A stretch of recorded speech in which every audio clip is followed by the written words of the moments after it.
So thank you all for joining us. This is great to be back in person after a hybrid event an online event last year, but it's even greater, I think, to have it be hybrid because your family that's not in Tucson can participate, which I think is super cool and fun. We actually, some of you know, both my kids are adopted, and my youngest, her adoption was virtual. And so, we zoomed into the court, and then our family all over the country was able to zoom in, and that was really special. So I think this is neat. This is one of my favorite events of the year. So I'm just excited to have you all here. And now, sadly, reading glasses and masks are real fun. But welcome back to the competition. We're delighted to have all of you, our participants, friends, Dean Miller, our guests. Thank you so much for joining us. And before I don't know how I can mute that button, so that's folks joining, and Nancy's going to let them in.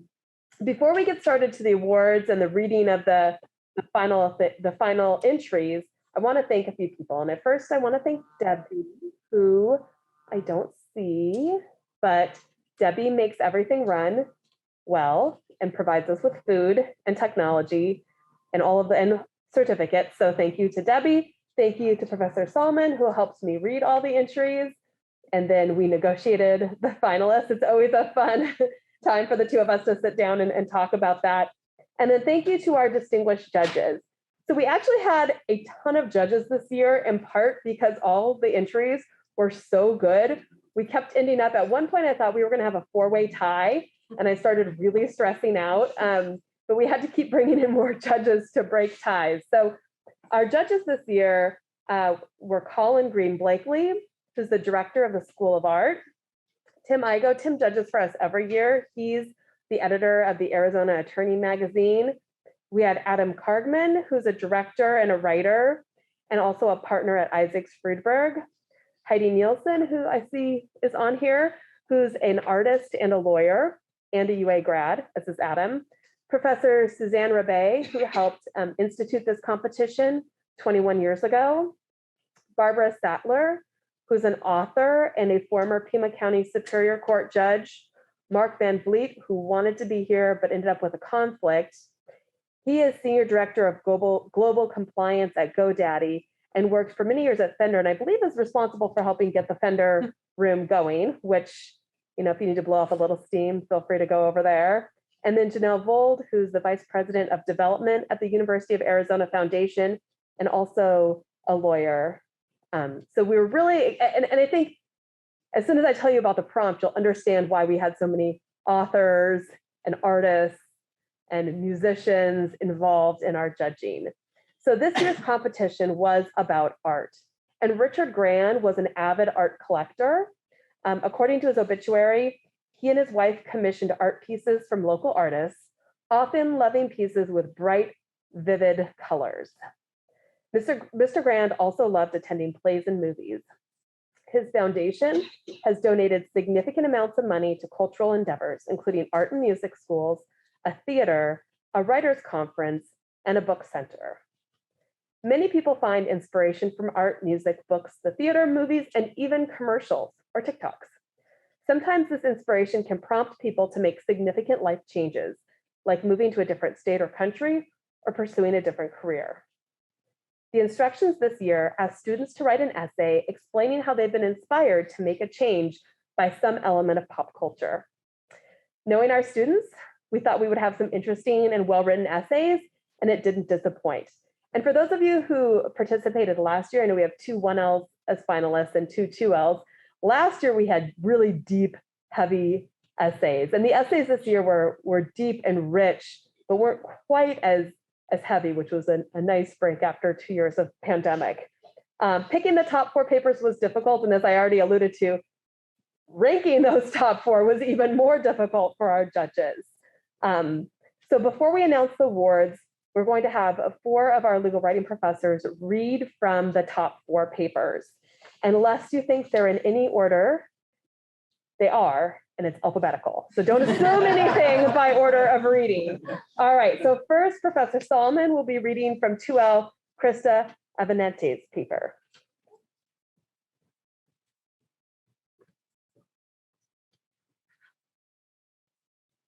So awkward. Well, for me too.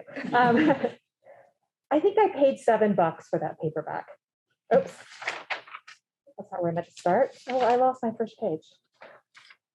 Gonna come back to you? Yeah. All Sorry. right. We are now moving away from alphabetical order. Professor Lett will be Reverse reading. alphabetical order. Yes, I could, but that's too much stress for me here. Professor Lett will be reading from One Elmia Burcham. Okay, hopefully I can do this beautiful piece justice.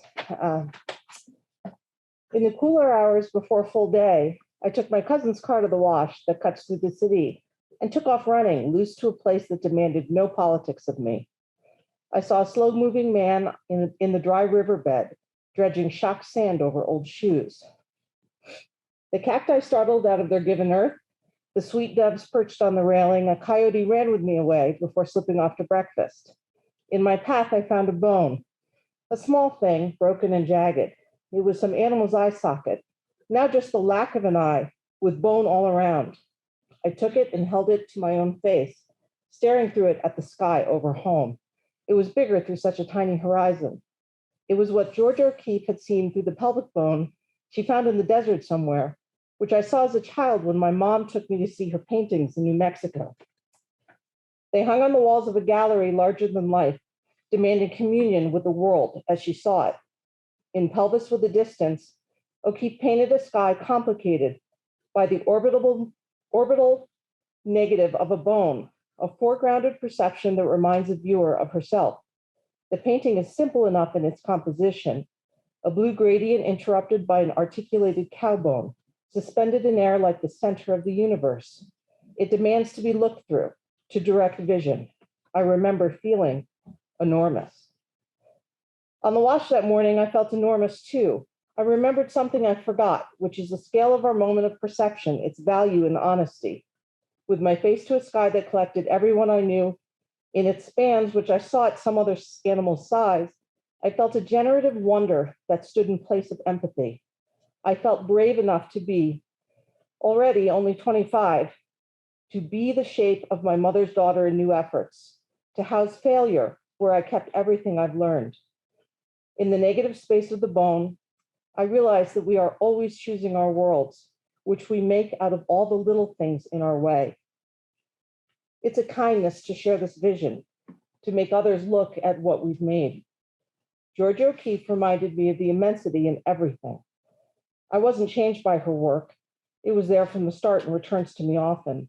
It's a funny thing to see her winking from behind the ordinary, her hands splayed to frame some scrubby flower or unbounded light. In slower moments, when I go looking for the particulars, I see that the world goes on in me, and it becomes time to give it away. As a caseworker, I took in other people's trouble and kept it, sure that it was right and useful to run myself down. But I found it truer that all the magic is in showing the world what you've seen, the way people hurt, your own little power, the way everything is actually shaped the same at bottom. On the wash, I was instructed to come all the way home to tell the truth. That winter, I applied to law school and quit my job. I came home to Tucson. In the latter days of summer, I drove in from Oregon, and the green, like I had never known, cheered my arrival. Things are always a little different. I saw the open sky and the crook of the climbing Ocotillos resting on the back of my family's mountain range, a blue that was both total and framed from my vantage among the rest of the world's stuff. I knew that my job was to tell the truth big enough so that everyone could see it. It was no longer right to fill up on suffering. Time had come to hold it like a bone against the sky, to direct the lightning strike along a more useful gradient. Maybe that was just growing up. When I came back to life in the desert, I was learning the law so that I could help people better, all because I remembered that I could, all because I was reminded to make people look at what they might never notice.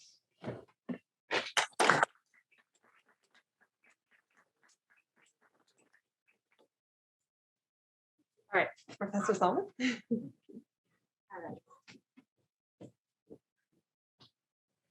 So used to being on the computer, I've forgotten how to deal with paper. All right. I remember walking up and down the aisles of that old smelling bookstore, looking for something.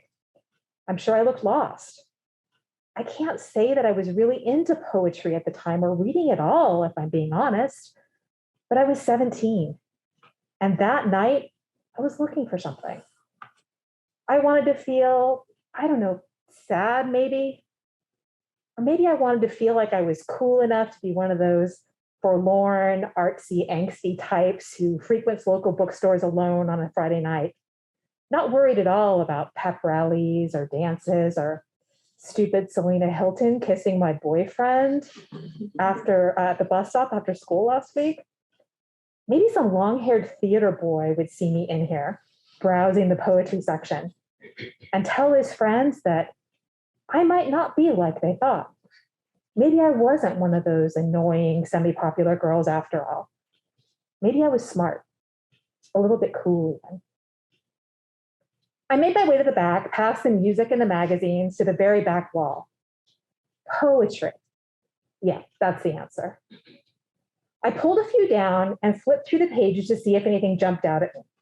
This was important after all. Sing-song Dr. Seuss type rhymes weren't going to get the job done. Then, completely by luck, I slid the collected poems of James Laughlin out of its place on the shelf. This one was different. I sat down on the carpet with the book open on my knees. Oh, I love the way these sound. This is new. What's he doing with the spacing here? I can't believe this gray-haired old man put such a raunchy phrase down on paper. When was this written? Will they even let me buy this? I think I paid $7 for that paperback. It survived my first 3 moves, and when I realized it didn't make it to this house after our last move, I scoured the internet to order another. My current copy is a blue and tan hardback version that has Great Neck Library stamped faintly onto the side. I would have paid any amount for it. Here's the thing. Before I opened that book, I would have told you that I had nothing in common with James Laughlin. He was an old man. He'd been married and divorced, lost a wife, I think, and had a couple of kids maybe. He might have even been dead by the time I picked up that book that night. I was a 17-year-old girl with a part-time waitressing gig and a Honda Prelude that needed a paint job. His pain couldn't be anything like my pain. We were not alike. But I was wrong. This man shared his feelings in a way that I hadn't experienced before. He detailed loneliness and loss on one page after he'd identified his son's body at the coroner's office. He felt sweet nostalgia for a long-lost love and angry, spiteful jealousy towards someone's new lover. Looking at you, Selena Hilton. And he had a dumb, romantic kind of hope that he would find love again. I had never met this man, but I felt like he knew me. I felt like James Laughlin, a man long since dead and completely unknown to me before that night, knew exactly who I was on the inside. Maybe that's what I was looking for at the bookstore that night after all. I just needed to feel not alone. It didn't happen overnight, but something about that revelation changed me. Realizing that my emotions, my feelings and faults and missteps and defeats weren't mine alone, but they were part of what everyone deals with as human beings, changed the way I think about myself. Perhaps more importantly, it changed the way I feel and think about other people. I began to realize that if James Laughlin, a successful publisher and actual grown-up man, had the same insecurities and longings that I did, there were probably lots of other people out there who did too.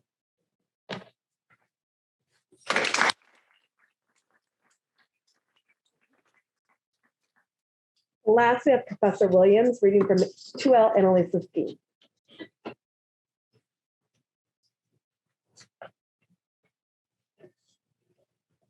It is snowing and the hut is quiet. The snow falls in fat flakes. I wish I could describe it to you, really describe it.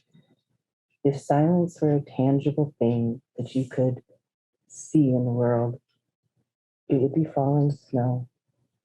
The trees are dark, their branches lined with white. I am wrapped in a sleeping bag, huddled before the pellet stove, cupping my tea. I could go outside, ski around in the quiet, breathe in the cold. I may later. I had 2 guests last night, the first guests in 4 days, a father and a son from France. We played bananagrams. The son, 15, beat me 2 times in a row. English is my second language, he said, his eyes bright. I laughed. It's a good thing we're not playing in French then. His father was interested in my life up there. Where do you get your food? He asked. And later, how did you come to be here? What a question. How did I come to be here? Saying I'm an exception is still saying that there's a general rule. Women aren't supposed to be ski hut keepers. They don't belong in the wilderness by themselves. But I learned to move across these mountains from my mom, dad, and brother. I was quite well known for being perched on a boulder in some pile of scree and faced with a leap or a drop. My lower lip would start to quiver and tears, the traitors, squeaked out of my eyes. I looked to my mom or dad or brother, none of whom could do much except to talk me down. You have to get down somehow. The girls I read about in books were not like me. They were fearless. They scraped their knees and climbed trees, exhilarated by the groundlessness, and were scrawny and tough. And they didn't mind a few bumps and bruises. They were fast and clever, with hard muscle, and could keep up with the boys. I was slow and soft and always scared. I was not an exception. I couldn't belong here in the sharp granite and cold rushing water. I couldn't belong in the wilderness because I was afraid of it. I read a lot of books as a kid. Most of the books I read featured strong female heroines. Often they struggled and eventually thrived in a man's world, the frontier, the battlefield, the playground. I both longed to be these women and couldn't relate to them. I couldn't muster their bravado, their athletic ability, or their courage. When I was 10 or 11, I read a book that stayed with me. It was called A Tale of Two Princesses or something similar. It was about 2 sisters, one brave and brash, always sneaking into the armory to teach herself to carry a sword. The other was quiet, studious, so afraid of spiders that she had to call the palace wizard to whisk them away for her. When the brave sister gets sick, the timid one resolves to go searching for a cure. She travels all over her kingdom, outwitting dragons and fairies and nefarious witches before, at long last, finding a way to save her sister. Throughout her travels, she shakes with fear. Her knees wobble and she cries, overwhelmed by the certainty that she will fail. I read and reread this book. It meant so much to me to hold a story about a woman who succeeded not because she was exceptional, able to master and replicate admirable masculine traits, but rather because she was timid and shy and fearful. I held the story close for a long time because it allowed me to see that fear was not the end of the tale, but rather the beginning, that my clumsy feet and trembling hands did not categorically exclude me from wild places, wild things. The French father and son left early this morning. Now I'm sitting at the desk by the window, layered and down and wool. Outside, snow tumbles down, and I'm considering the question, how did you come here? Next time, maybe, I will say, filled with fear every time.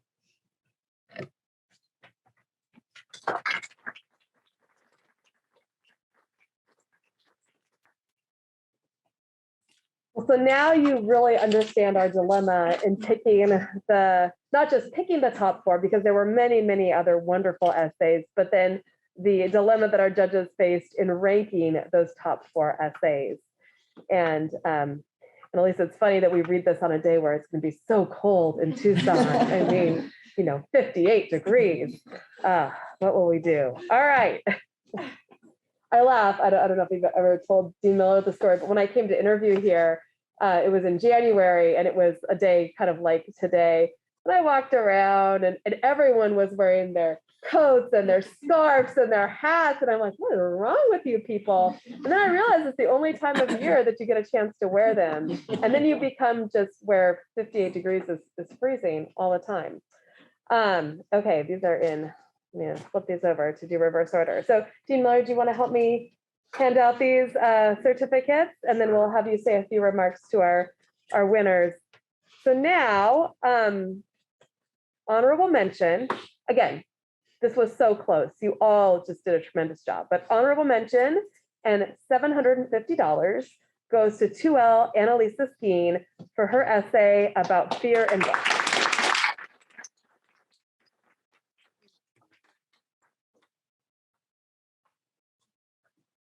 Third place, an award of $1,000.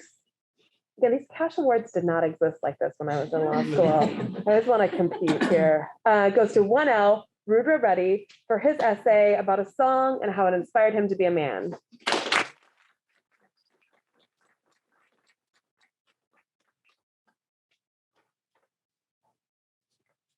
Second place, and a $1,500 award goes to 1L, Mia Burcham, for her essay on how art inspired her to tell the big truth.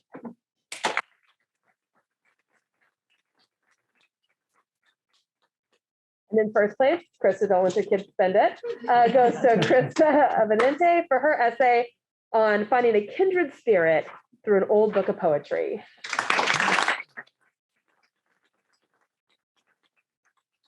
All right, thank you all. Now, Dean Miller.